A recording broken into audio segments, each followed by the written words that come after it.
Hey guys,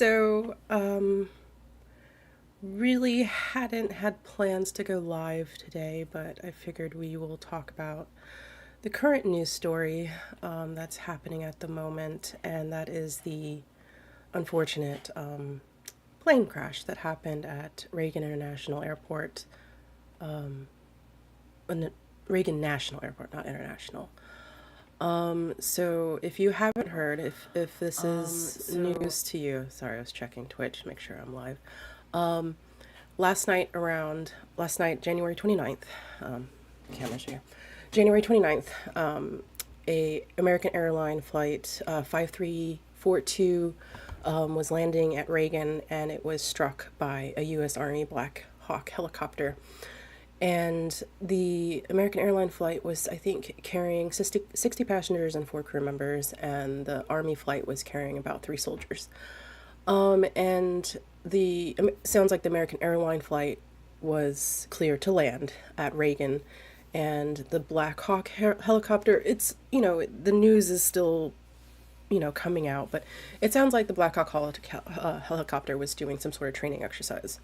A lot of people were like, a lot of people are like, why is there Army helicopters, and why is I thought it was a no-fly zone. I mean, it's a no-fly zone for like commercial airlines and like drones and stuff, but there's still a lot of military aircraft that flies around Reagan. And I was reading a different article that said that actually this is not uncommon for the Army helicopters to do training around the Potomac. So I guess that's not unusual. It's just unusual that it crashes into a plane, obviously. And it's very sad news. I mean, they are not saying, they are pretty much not hopeful for any survivors. How the Black Hawk helicopter struck the American airline flight, it seemed like it was pretty catastrophic. And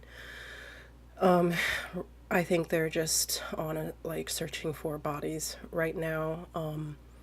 And I don't think, as of going live a few minutes ago, I don't think the Army has really said anything except for that there's no senior officials on the helicopter. But it's a very sad story.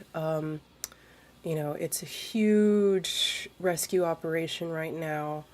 And so if you are planning to fly out of not Dulles, Reagan, it's probably going to be a little chaotic today. I mean, actually, it's the airport, I think, is still closed until 11 a.m. I mean, they probably will extend that. So I think if you have a flight today, January 30th, or even maybe, was it 31 days in January 31st, I'd probably try and reschedule your flight. But I mean, I know that they've also closed Anacostia base because they want,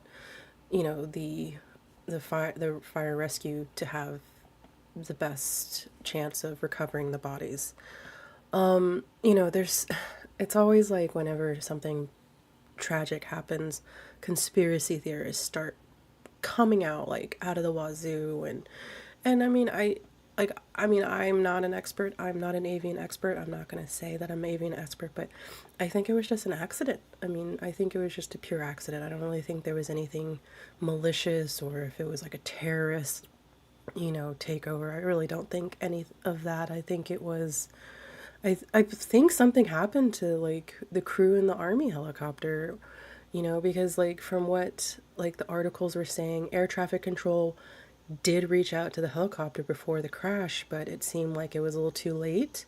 So I don't know. I mean, I think they said this is one of the worst U.S. commercial accidents in recent years. I think it's been quite some time since we've had such a deadly plane crash in the U.S.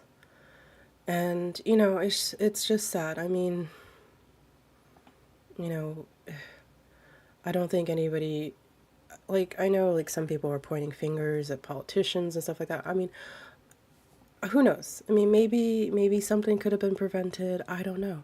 I mean, I'm not here to say that it's preventable. I mean, I have no idea. I think it was just a freak accident, and sadly, you know, so many people have lost their lives.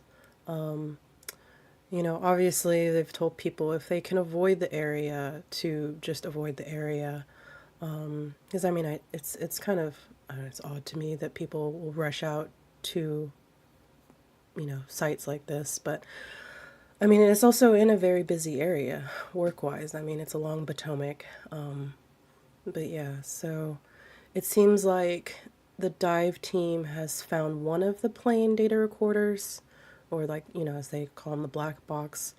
But I don't know if like Army helicopters have a black box.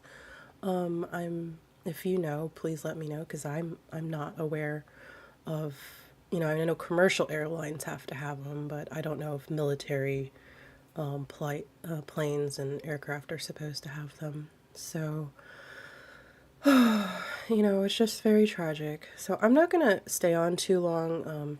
I actually have a very busy work day today, so I have to actually hop on shortly. But I just wanted to, you know, touch on this. Oh, I think one of the also, I mean, it's everybody that lost their lives is tragic, obviously, but I guess this there was a lot of U.S. figure skating community individuals on the plane. I guess they were just returning from a national development camp in Wichita, Kansas. So, a Russian news agency said that two Russian figure skater coaches were on the plane. But I don't really think that they've really announced who any of the victims are besides that one article that said that they were on the plane. And so if they think they, I mean, I mean, they might be. It would make sense if they were all traveling together. But yeah, I mean, it's a sad, sad day for, you know, it's just a sad day. And if you're curious, so far 30 of the bodies have been recovered. So, so yeah, but I'll end it here just because I really don't think that I really have anything else to add to the news stories. Just note Reagan is closed.